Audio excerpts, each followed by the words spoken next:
This is a virtual camera I've set up in Unreal Engine. I can kind of use the joystick. So I've been trying to get the virtual camera to work within Unreal Engine 5 so that I can start filming little characters or environments that I'm working on.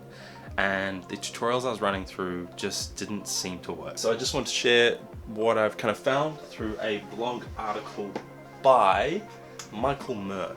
I'll chuck a link down in the description. It's basically using the VCAM within Unreal Engine 5.1 as opposed to the VCAM 2 actor, which has been used previously in the past. So let's jump in. This is the Unreal Engine content sample scene, and you can kind of see how we've got these different demos, and we're currently in the lit lighting mode. We're going to come up to edit and then go down to plugins, because in order to get this virtual camera to work, we've actually got to enable some plugins to enable us to connect our iPad to the Unreal Engine. So there are 3 plugins that we're going to want to enable. First one we're going to enable is the virtual camera. May say it's a beta version, but that's okay. And then it's going to ask us to restart. But first let's add our other plugins before we do that. Next is going to be LiveLink. This is going to enable us to connect the animation data or the rotation and kind of translation of our iPad to Unreal Engine. At least that's my assumption. And the last one we're going to enable is pixel streaming.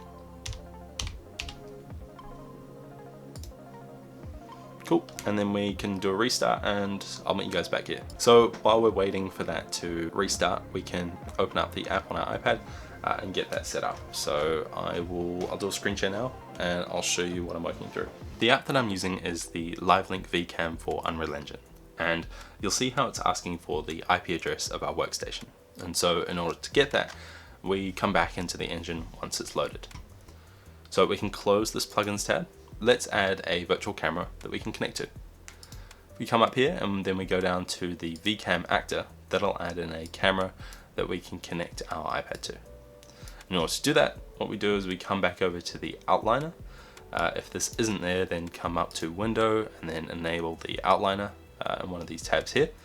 And we can see our VCAM actor down there.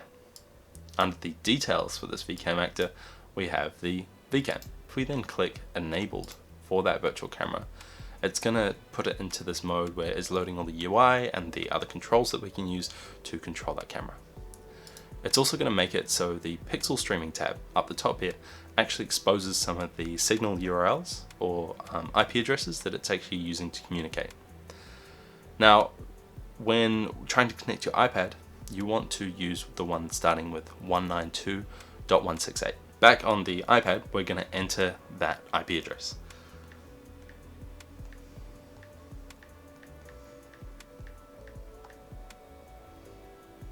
Now we don't need to add the colons and then 80 at the end because who knows? That's what the tutorial said.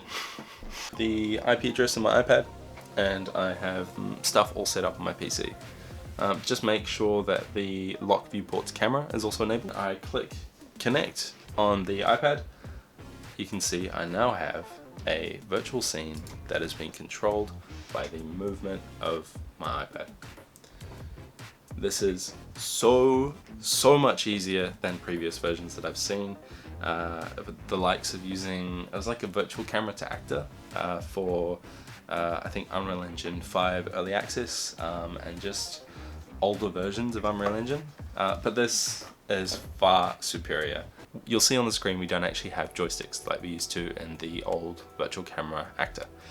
So instead what we do is we just tap on the screen and it'll give us some joysticks. So if we're tapping on the left, that'll give us a joystick that lets us move around the scene, whereas tapping on the right hand side gives us the ability to pan left and right and also pan up and down or move the camera up and down. So as you can see, as I move the iPad around the scene, I've now got a virtual camera that I can control in Unreal Engine. In later videos I'm going to go into actually creating some animatics with this so that I can then actually record different things that I'm creating. I hope this video helps out, especially if you're stuck with the previous way of doing it.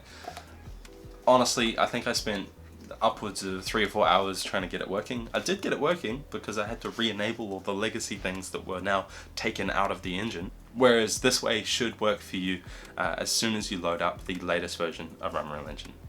Thanks for watching, and